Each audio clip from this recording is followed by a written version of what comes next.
Mr. Lyndon Baptiste. Good morning to you. Hi, good morning. He is a well-known author here in Trinidad and Tobago, and I don't know, I shouldn't say it, maybe you should just see it.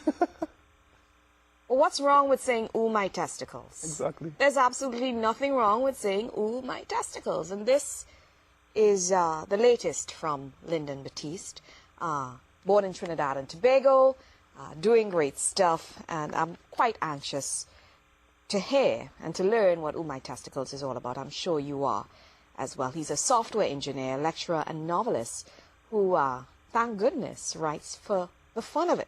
Okay. I'm not going to ask why. That's like, all right, you should be happy that he writes for the fun of it. Tell me all about yourself, Lyndon. When did you realize or acknowledge or know that, listen, I was born to write?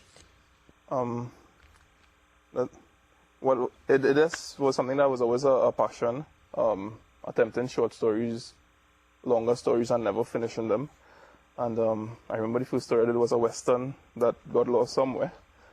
And to consider it seriously as a career is only last year, November, when I launched my first book. It was 90 Days of Violence.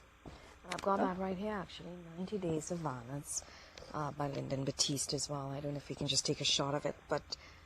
ooh, this is pretty cool what I'm seeing behind. The tabloid. Can I flip this in the middle of the shot? Yeah?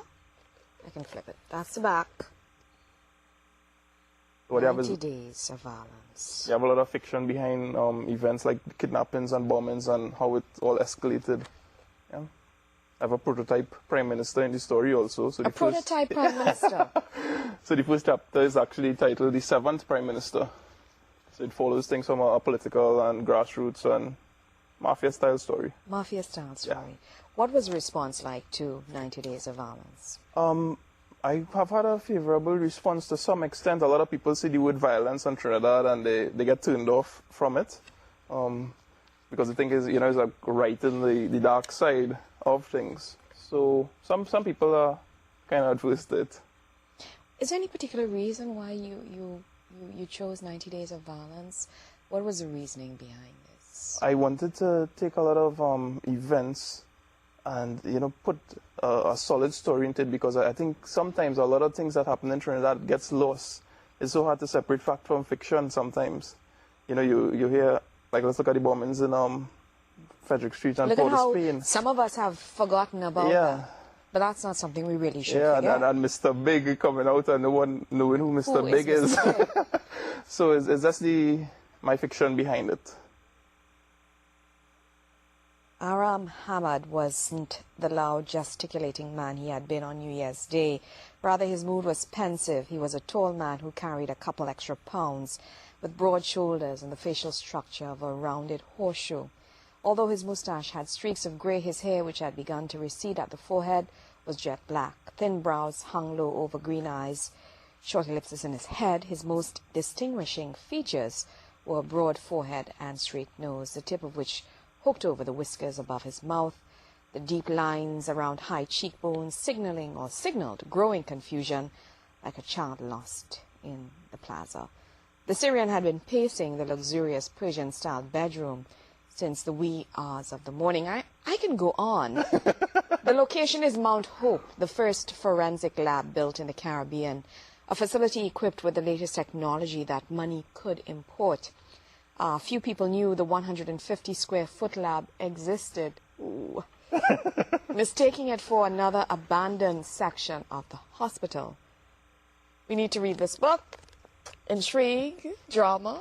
What else can we expect from 90 Days of Violence? You can expect a lot of different interactions with different classes, you know, and ethnic groups. So I tried to do some research into that. So it follows a Syrian family, Africa and Eastern characters. Fiction, yeah. Fiction, okay. One ton of cocaine goes missing, fiction. Fiction, all right, fiction. So we don't want you calling Lyndon and saying, what's this?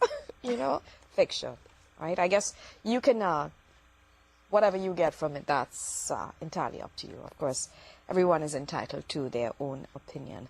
But before we go back to Ooh, My Testicles, just an overall summary of 90 Days of Violence for the individual who probably wants to pick it up today. Okay, 1 ton of cocaine goes missing. There's a race suddenly on for it. the Syrians, East Indians, Africans, and the government is involved. And the intrigue in it is the IRA, the Irish Republican Army. There's actually a character that appears in the story. So on the cover, you'll see someone there with, you don't see their face, but you see a red head. So that's the story. It takes you straight across the island, how drugs come in, how drugs leave. Yeah. All here in Trinidad and Tobago. All here in Trinidad and Tobago. Fiction, people. Fiction. All right, let's talk about My Testicles. What's this all about? That is something that was written before 90 Days of Violence, just published after. That is a story of an event, an experience I had about 2 or 3 years ago, where I encountered something called testicular torsion. And as a result, you know, I just painted the health industry red. With this? Because I went across Montauk. So the funny thing about it is, you know, looking back at it, you pass through so many different institutions. Like the second chapter is Montauk Hospital. And then from there I go to a private healthcare industry. So I'm looking at trying to get the